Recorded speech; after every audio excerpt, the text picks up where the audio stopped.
आप इतने सालों से प्रभु यीशु मसीह के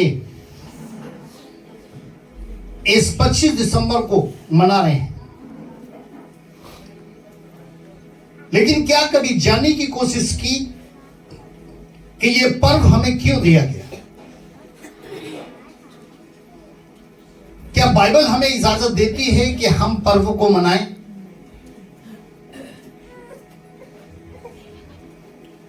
ये ऐसी बहुत सी बातें हैं जो हम आसमानी जुओं में जुटकर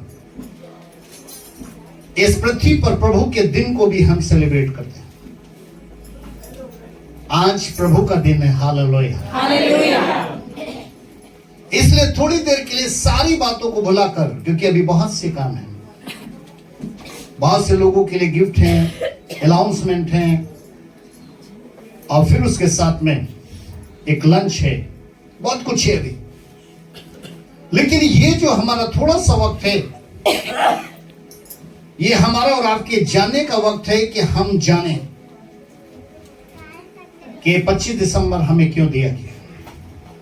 हालेलुया, हालेलुया। यूहन्ना की किताब उसका पहला अध्याय और उसका 14 पद, उसमें यूं लिखा है, और वचन देहधारी हुआ।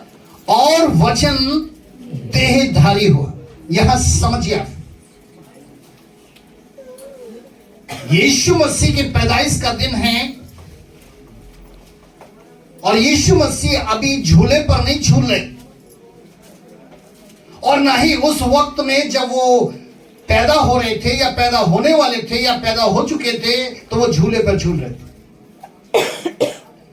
धन्य थी वो मां जिस छाती से वो लगा, धन्य थी वो मां जिस कोख से उत्पन्न हुआ, और धन्य थे वे लोग जो उस नन्हे से यीशु को दंडवत कर सके। ये 3 मंजूसी जो गए थे, ये उसे दंडवत करने के लिए गए थे। आज जो लोग इसे एक फेस्टिवल, एक इसे फीस्ट, एक जिस्मानी तौर पर लेते हैं, खुदा का कलाम कहता है उन 3 मंजूसियों को देखो जो 3 देशों से निकल कर आए थे कि हम उद्धारकर्ता प्रभु यीशु मसीह को दंडवत करने के लिए जा रहे हैं। और वो गिफ्ट लेने नहीं आए थे, वो गिफ्ट लेकर आए थे। एक सोना, एक मुर और एक लोहान। वो क्यों, किस लिए उसे दंडवत करने के लिए आए थे? फिर से सुने। और वचन देहधारी हुआ और अनुग्रह और सच्चाई से परिपूर्ण होकर हमारे बीच में डेरा किया। वचन देहधारी हुआ। वचन वचन वचन वचन वचन वचन वचन वचन वचन वचन वचन, जिसे भेज कर वो चंगा करता है, जिसके खुलने से रोशनी आती है, जिस पर मन लगाने से हमें आशीष मिलती है, जिस वचन के द्वारा उसने इस जमीन पर सृष्टि को रचा की बात हो रही है।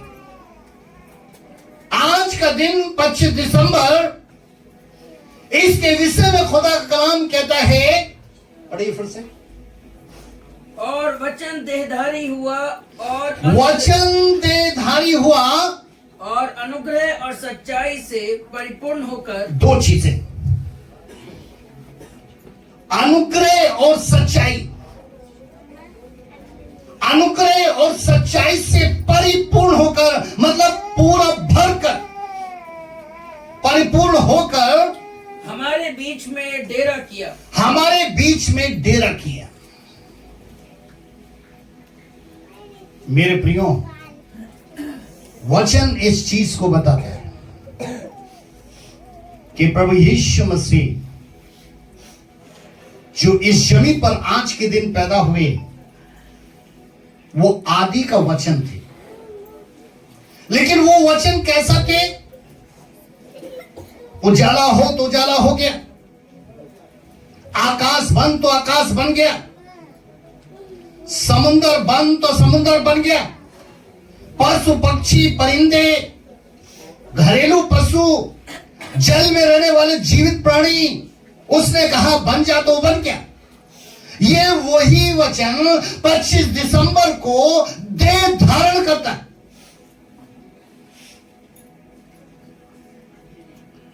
जिसे हम कहते हैं यीशु मसीह का जन्मदिन। मेरे प्रियो, परमेश्वर की भविष्यवाणी थी कि सांप के सर को कुचलने वाला, पाप, मृत्यु और शैतान पर विजय प्राप्त करने वाला स्त्रियों के वंश से पैदा होगा। वो स्त्रियों के वंश से पैदा होगा। और ये आदम की वाटिका के अंदर परमेश्वर ने भविष्यवाणी की थी। उत्पत्ति 3:5 में। क्यों? क्योंकि शुरुआती दौर में आदम ही ऐसा प्राणी था जो परमेश्वर की सृष्टि था। सृष्टि का मतलब परमेश्वर का स्वरूप पशुओं से हटकर बनाया गया था, पक्षियों से हटकर बनाया गया था, परिंदों से हटकर बनाया गया था। और इसके विषय में लिखा है यह परमेश्वर की सृष्टि था, इसलिए क्योंकि इसमें परमेश्वर की शकल थी, परमेश्वर का स्वभाव था, परमेश्वर की समानता थी, और उसके साथ साथ इसमें परमेश्वर का दम फूंका गया था। परंतु ऐसा हो ना सका। खुदा के कलाम में लिखा है कि ऐसा नहीं हो सका, कि उस आदम ने पाप के कारण परमेश्वर की शकल, परमेश्वर की समानता, परमेश्वर का स्वभाव खो दिया। और जब उसने खो दिया था तब इस बात की भविष्यवाणी हुई थी, जब पाप इस पृथ्वी पर आ गया, कि स्त्रियों से जन्म लेगा जो पाप का खात्मा करेगा। मेरे प्रियो, परमेश्वर की इच्छा क्या थी? परमेश्वर की इच्छा थी कि जिस शकल, जिस समानता, जिस स्वभाव में मैंने अपने समान इस पृथ्वी पर आदम को बनाया है, तो वो उस वृक्ष का फल खाए जिसमें अनंत जीवन छुपा है। हालेलुया। लेकिन उसने उस फल को नहीं खाया। उसने उस फल को खाया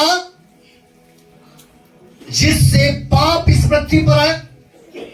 याकूब 1:15 में लिखा है कि अभिलाषा जो है वो गर्भ जब ठहराती है, अभिलाषा का गर्भ होता है, तो वो पाप धारण करता है, कोख। और जब ये पाप बढ़ जाता है एक शिशु के समान, 9 महीने 10 महीने, तो खुदा के कलाम में लिखा है कि वो मृत्यु को उत्पन्न करता है। और यही हुआ कि परमेश्वर के वचन के अनुसार वहां पर जिस वृक्ष के फल को खाया वो पाप का था। और जब ये सिलसिला चल रहा था तो जानते हैं क्या हो रहा था? स्त्री जाति से नफरत, और स्त्री जाति से जो नफरत हो रही थी उसमें परमेश्वर के प्रति लोग क्रोध उत्पन्न कर रहे थे। परमेश्वर पर दोष लगा रहे थे कि अगर वो स्त्री को नहीं बनाता और स्त्री बहकावे में नहीं आती तो पाप नहीं आता। स्त्री पर दोष लगा रहे थे। लोग इतनी नफरत कर रहे थे स्त्रियों से कि जो भी गर्भ में बच्चे आ रहे थे वो मार दिए जा रहे थे, और जो बच्चे बच भी जाते थे तो उनका हाल मरे हुए से बदतर कर दिया जाता था। परमेश्वर इन सारी चीजों को देख रहा था। परमेश्वर इन सारी चीजों को देख रहा था कि लोग किस तरीके से एक स्त्री पर दोष लगाते हुए कि मुझे भी दोषी ठहरा रहे हैं कि अगर परमेश्वर स्त्री को नहीं बनाता तब परमेश्वर ने यशाया में होकर भविष्यवाणी की। यशाया की पुस्तक 7:14 में परमेश्वर ने यशाया की पुस्तक 7:14 में भविष्यवाणी की। क्या भविष्यवाणी, जरा सुने। इस कारण प्रभु आप ही तुमको एक चिन्ह देगा। इस नफरत के कारण, नारी जाति से नफरत, उसकी कोख के अंदर आ रही संतान से नफरत, परमेश्वर पर दोष, इस बात के कारण परमेश्वर ने यशाया में होकर इस्राएलियों में भविष्यवाणी की। क्या भविष्यवाणी की? फिर से पढ़े। इस कारण प्रभु आप ही तुमको एक चिन्ह देगा। इस कारण, यही कारण कि स्त्री जो थी वो लोगों में निराश थी, उदास थी, और जब उस पर तनाव आता था, जब उसकी संतान को मार दिया जाता था, तो वो अपने मुख को परमेश्वर की ओर लगाती थी और परमेश्वर देखता था। इस कारण परमेश्वर ने कहा कि तुम्हें एक चिन्ह दिया जाएगा। एक चिन्ह दिया जाएगा। किस बात का चिन्ह दिया जाएगा? जरा सुनिए। सुनो, एक कुंवारी गर्भवती होगी और एक कुंवारी गर्भवती होगी। कुंवारी का अर्थ पवित्रता से होता है। कुंवारी का अर्थ तैयारी से होता है। कुंवारी का अर्थ जिम्मेदारी से होता है, क्योंकि जो कुंवारी अपने आप को पवित्र, जिम्मेदार और तैयार बनाएगी, वही दूल्हा के साथ वास करेगी। सारी कुंवारियां नहीं। परमेश्वर एक ऐसी देह को भी तैयार कर रहा था, परमेश्वर एक ऐसी कोख को भी चुनना चाह रहा था उन स्त्रियों में कि एक कुंवारी गर्भवती होगी। कुंवारी का मतलब जानते हैं आप? एक कुंवारी, कुंवारी, कुंवारी कि अगर आज के वक्त में वो कहीं से भी गर्भ धारण कर ले तो समाज में उसे अच्छा नाम नहीं दिया जाता। इसलिए खुदा का कलाम कहता है एक कुंवारी गर्भवती होगी। कुंवारी का अर्थ था पवित्रता से, कुंवारी का अर्थ था जिम्मेदारी से, कुंवारी का अर्थ था एक तैयारी के साथ। हवा कितनी पवित्र रही। अगर वो तैयार होती, अगर वो जिम्मेदार होती, तो क्या अपनी कोख के अंदर वो पाप के फल को ग्रहण करती? कि वो दर्द से बच्चे को जन्म देती? क्योंकि उसके विषय में लिखा है कि उसने बहकावे में आकर, ना तो वो तैयार थी ना वो जिम्मेदार थी, लेकिन अब यह सहा में परमेश्वर नारियों को धन्य बनाने के लिए, नारी के प्रति लोगों में नफरत दूर करने के लिए परमेश्वर भविष्यवाणी कर रहा था कि एक कुंवारी गर्भवती होगी और पुत्र जनेगी। और पुत्र जनेगी। आगे, और उसका नाम इमानुएल रखेगी। उसका नाम इमानुएल रखेगी। यहां पर लिखा है कि एक जो कुंवारी गर्भवती होगी, जो पवित्र होगी, जिम्मेदार होगी, तैयारी होगी, वो एक पुत्र को जन्म देगी जिसका नाम इम्मानुएल हो। आगे, और जब तक वो बुरे को त्यागना और भले को ग्रहण करना ना जाने, तब तक वह मक्खन और मधु खाएगा। मेरे प्रियो, इस पुत्र की विशेषता लिखी थी। जब लोगों के अंदर ये भविष्यवाणी पूरी हुई, भविष्यवाणी आई, तो जितनी भी मरी हुई आशा थी, निराशाएं थी, वो पुनः जो है दोबारा फिर से वो जागृत होने लगी कि परमेश्वर हमें पाप से, मृत्यु से और शैतान से छुड़ाने के लिए एक पुत्र देने के लिए जा रहा है, और जिसके साथ जिसमें होकर परमेश्वर हमारे साथ होगा। उसका नाम इमानुएल रखना है। इसका मीन था परमेश्वर हमारे साथ। परमेश्वर हमें एक पुत्र देने के लिए जा रहा है। इसका अर्थ था कि उसका नाम इमानुएल होगा, मीन्स कि उसमें होकर परमेश्वर हमारे साथ होगा। क्योंकि वचन में यह नहीं लिखा है कि परमेश्वर नारी की कोख में जाएगा। वचन में यह नहीं लिखा है कि परमेश्वर जो है तो वो नारी की कोख से उत्पन्न होगा। मेरे प्रियो, समझने की कोशिश कीजिए। वचन में नहीं लिखा है कि परमेश्वर नारी की कोख से उत्पन्न होने वाला है। वचन में लिखा है कि नारी की किसी की कोख से उत्पन्न होने वाला परमेश्वर के स्वरूप, परमेश्वर के स्वभाव और उसकी आत्मा में होगा। मां कैसी होगी? पवित्र, जिम्मेदार और तैयार। और जो पुत्र, जो बीज उसके अंदर जाएगा, उसकी विशेषता क्या लिखी हुई है कि परमेश्वर का आत्मा उसमें होगा, परमेश्वर का स्वभाव उसमें होगा और परमेश्वर की समकल और समानता उसमें होगी। और उसके पुत्र के विषय में थोड़ा सा और जानकारी हासिल कीजिए। यशायाह की पुस्तक 9 अध्याय के 6वें आयत। क्योंकि हमारे लिए एक बालक उत्पन्न हुआ, हमारे लिए एक बालक उत्पन्न हुआ, हमें एक पुत्र दिया गया, हमें एक पुत्र दिया गया और प्रभुता उसके कांधे पर होगी। ये समझिए, वचन देहधारी हुआ था। और इस वचन के विषय में लिखा है कि वही वचन एक पुत्र के समान होगा, वही शरीर को धारण करेगा और उसके ऊपर क्या होगी? प्रभुता। हमारी और आपकी आगे। और प्रभुता उसके कांधे पर होगी और उसका नाम अद्भुत युक्ति करने वाला, पराक्रमी परमेश्वर, अनंत काल का पिता और शांति का राजकुमार रखा जाएगा। अब देखिए, इस जमीन पर वो जो पुत्र होने के लिए जा रहा था, उसका एक और नाम था इमानुएल के बाद। वो क्या नाम था? अद्भुत युक्ति करने वाला, पराक्रमी परमेश्वर, अनंत काल का पिता और शांति का। जोर से हम तालियां उसके लिए लगाएं।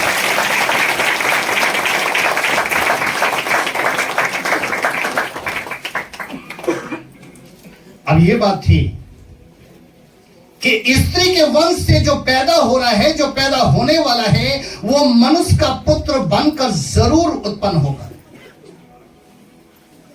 ये जरूर है कि मनुष्य का पुत्र बनकर उत्पन्न होगा, लेकिन वो पाप से हटकर पवित्रता में जन्म लेगा।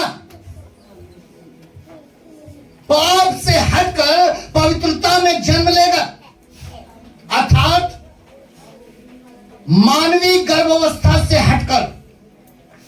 जैसे माएं अपने गर्भ के अंदर गर्भ को धारण करते हैं, उस मानवीय अवस्था से हटकर, क्योंकि उसमें परमेश्वर का बीज उपजाऊ बनकर कुंवारी मरियम की कोख में अर्पण किया जाएगा। इसीलिए तो पहला यूहन्ना 3:5 में लिखा है कि जिसमें परमेश्वर का बीज है वो पाप कर ही नहीं सकता। खुदा के कलाम में ये जो पहली मानवीय गर्भावस्था थी, इससे हटकर वो पैदा हो। क्योंकि और खुदा के कलाम में इस योजना के कार्य के लिए किसको चुना गया था? परमेश्वर ने मरियम को चुना, और जिसकी मंगनी यूसुफ के साथ हो चुकी थी। अब जैसे उसको पता लगता है कि भाई तू गर्भ धारण करेगी, जैसे वर्सेस को पढ़ दीजिए, लूका की किताब 1 अध्याय 31 से 35 तक। देख, तू गर्भवती होगी और तेरे एक पुत्र उत्पन्न होगा और तो उसका नाम यीशु रखना। वो महान होगा और परम प्रधान का पुत्र कहलाएगा।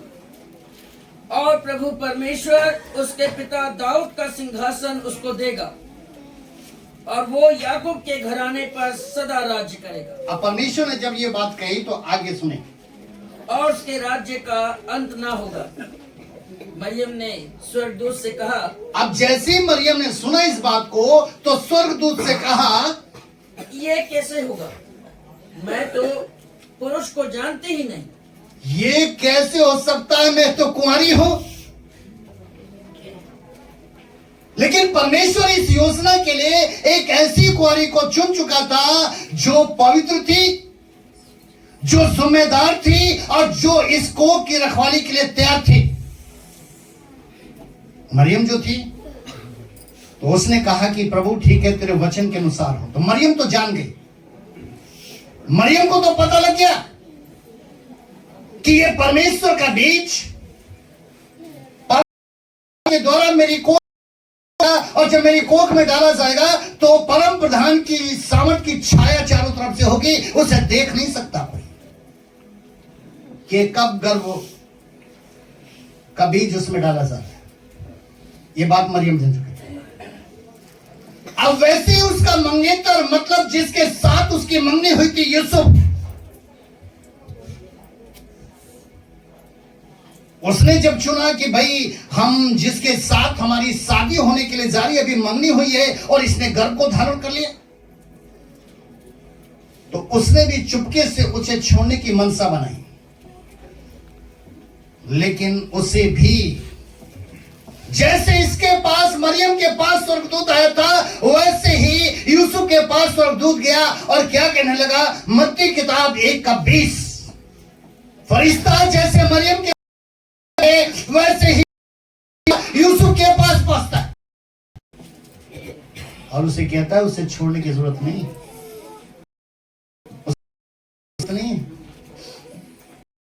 वो पवित्र आत्मा उस पर उतरेगा। ईश्वर छाया में वो वचन का बीज उसमें डाला जाएगा, तब ये वचन देहधारी होकर इस पृथ्वी पर जन्म लेगा और एक परमेश्वर का पुत्र कहलाएगा। आप खुदा के कलाम में लिखा है कि मरियम व यूसुफ दोनों स्वर्गदूतों की जान चुके थे कि जो पैदा होने वाला है, लेकिन वो शरीर में है तो जरूर, परंतु वो परमेश्वर का पवित्र वचन का बीज है। वो परमेश्वर के पवित्र वचन का बीज है। यूहन्ना की किताब 1 अध्याय। इस इमानुएल को समझें। इस इमानुएल के विषय में यूहन्ना ने गवाही दी। जरा आप इस गवाही को सुन लें। पहला यूहन्ना किताब 1 अध्याय 15 से 18 तक। यूहन्ना ने उसके विषय में गवाही दी और पुकार कर कहा, ये वही है जिसका मैंने वर्णन किया कि जो मेरे बाद आ रहा है वो मुझसे बढ़कर है, क्योंकि वो मुझसे पहले था। मेरे बाद आ रहा है लेकिन मुझसे बढ़कर है और मुझसे पहले था। समझ गए कि जिसने इस जमीन पर 25 दिसंबर के विषय में विश्वासियों को गवाही दी, वो कह रहा है उससे पहले मैं उत्पन्न हुआ लेकिन मुझसे पहले वो उत्पन्न हुआ। आगे सुने। क्योंकि उसकी परिपूर्णता में से हम सब ने प्राप्त किया, अर्थात अनुग्रह पर अनुग्रह। उस इकलौता पुत्र जो पिता की गोद में है, उसी इकलौता पुत्र जो पिता की गोद में है, उसको कभी किसी ने नहीं देखा। क्यों? परमेश्वर कैसा है, लेकिन इकलौता पुत्र जो पिता की गोद में है, उसी ने उसे प्रकट किया। लेकिन जो पुत्र हो रहा है यही पिता को प्रकट करेगा कि जिसने मुझे देखा उसने। आगे सुने। पुरानी सृष्टि थी, स्वयं परमेश्वर ने बनाई थी, बहुत अच्छी थी, लेकिन पाप के कारण अब यीशु मसीह के द्वारा हमें एक नई सृष्टि दी गई, और उस नई सृष्टि में प्रवेश कौन करेगा? कलीसियाओं को दुल्हन कहते हैं, जो इस बात को प्रकट करेंगे कि इमानुएल ने जन्म लिया है, अर्थात पवित्रता के साथ, जिम्मेदारी के साथ और पूरी तैयारी के साथ। इसलिए मेरे प्रियो, हम छठवें दिन एक नई सृष्टि में प्रवेश करें, क्योंकि नई सृष्टि में कौन सा है? जो मसीह यीशु में होंगे, वही नई सृष्टि में प्रवेश करेंगे, पुरानी बातों को छोड़ते हुए उन नई बातों को लेते हुए। Hallelujah, hallelujah. मुझे विश्वास है कि आज का ये जश्न पूरी पवित्रता के साथ आप इसे सेलिब्रेट करेंगे। आंखों को बंद करें। पिता परमेश्वर, हम आपको धन्यवाद देते हैं। हम धन्यवाद देते हैं उस देह को, उस वचन को कि जो पूरा हुआ, और उस देह को जिसने इस जमीन पर अपने पिता की महिमा को प्रकट किया, पिता की एक एक भविष्यवाणियों को पूरा किया, पिता की एक एक योजनाओं को पूरा किया, और उसने यहां तक आज्ञा मानी कि उसे मृत्यु भी चखनी पड़ी। आज का दिन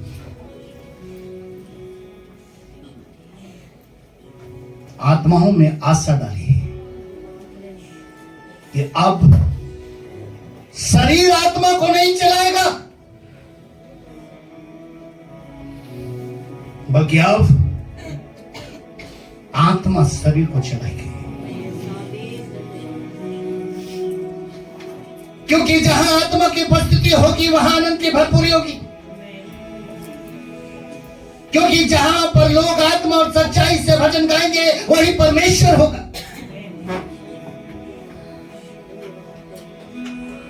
क्योंकि इमानुएल वचन पूरा करके गया, आपका वचन पूरा करके गया, जो हमारे साथ रहने के लिए, कि जब तक मैं पिता के पास नहीं जाऊंगा तब तक वो सहायक तुम्हें ना मिलेगा, अर्थात मेरा आत्मा। आज तक तेरा वचन जीवित है कि परमेश्वर उस आत्मा में, तो स्वयं आत्मा है, हमारे साथ है। आज का वचन लोगों के हृदय पर लिख जाए प्रभु, ताकि जब ये यहां से जाए तो तेरे भवन में एक सही फैसला लेकर कि अब हम यहां से जाकर हम संसारिक आसमानी जुए में नहीं जुटेंगे। क्योंकि आज का दिन तो प्रभु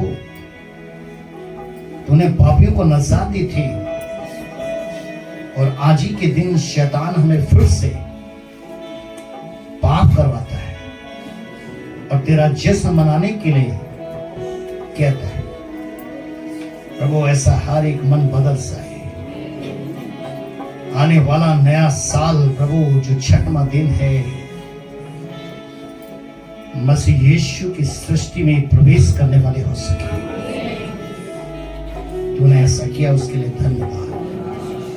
यीशु मसीह के नाम में आमीन, आमीन, आमीन, आमीन।